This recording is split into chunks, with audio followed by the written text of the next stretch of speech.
Attam jirtu hordoftootaa fi jaallattoota miidiyaa AUC PCM. Nagaan Waaqayyoo bakka jirtanitti hunduma keessaniif haa baay'atu. Nagaa keessanii kun sagantaa sagalee Waaqayyoo kan miidiyaa AUC PCMtiin isinii darbudha. Yeroon kun yeroo sagalee Waaqayyooti. Har'a sagalee Waaqayyoo keessaa mata duree eessatuu caalaa jedhu walii wajjin ilaalla. Mata duree kana utuu walii wajjin hin ilaalin dura Waaqayyoon nu kadhanna.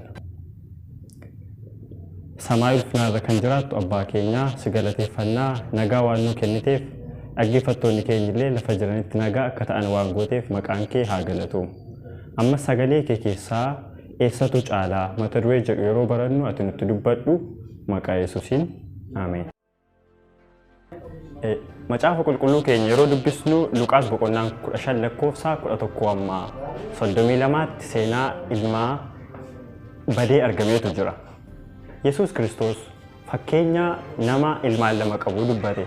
Ilmaan isaa lamaan keessaa inni quxisuun jireenya mana abbaasaa akka jireenya garbummaatti yaaduudhaan gaaf tokko abbaasaatiin qabeenya koo naaf hirii jireenyi mana kana naa hin taane jedhee utuu inni gaaffii kaasu argina.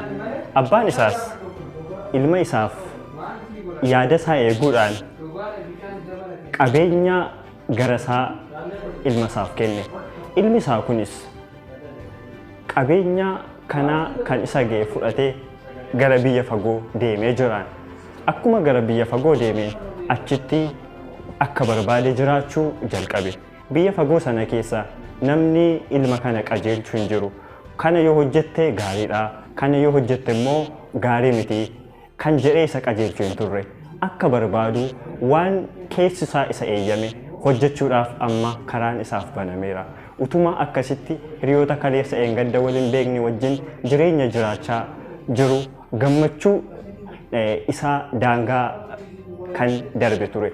Haa ta'u malee gaaf tokko biyya inni keessa jiraachaa jiru kana keessatti beela hamaatu bu'e. Yeroo kana namoonni inni kanaan dura faana jiraachaa ture isaa isanii adeeman qofaa isaaf arge. Dargaggeessi yookiin immoo mucaa quxisuun jireenya mana abbaasaa garbummaatti lakkaa'ee mana abbaasaatii ba'e kun amma beela hamaa irraan kan ka'e nyaata booyyeen nyaachuudhaaf qorame.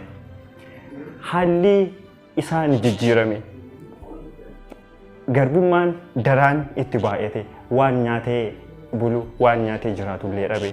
Oduu gaariin garuu mucaan kun yeroo booda sammuu isaatti deebi'uudhaan haala jireenya mana abbaasaatti yaade.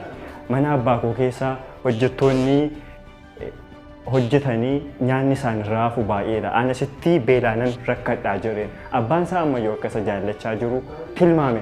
Achi booddee gara mana abbaa koo dhaqiitaniin siin Waaqayyoon jakkeeraa jedha jedhee murteesse gara mana abbaasaatti deebi'e. Abbaan isaas yeroo inni gara manaatti deebi'u gammachuu guutuudhaan isa simate. Macaafni qulqulluun keenyi Roomee boqonnaa 2 lakkoofsa 4 yeroo dubbisnu yookiis baay'ina gaarummaa isaa obsa isaa siif danda'uu isaa salphaatti ilaaltaare gaarummaa Waaqayyoo gara yaada garaa geeddarannaatti akka si geessu hin hubattuu ree. Mata jabina keetii fi yaada garaa keetii geeddarachuu diduu keetiin garuu guyyaa dheekkamsaatiif guyyaa firdii Waaqayyoo inni qajeelaan itti mul'atuuf dheekkamsa ofirratti walitti hin qabdaa jiran. Jaalalli Waaqayyoo gaarummaan Waaqayyoo gara qalbii jijjiirannaatti nu geessa. Waaqayyo obsaan nu danda'uunsa calluma jedhee hammeenya yeroo nuti hojjennu nu ilaaluunsa akka nuti qalbii jijjiirannuufidha.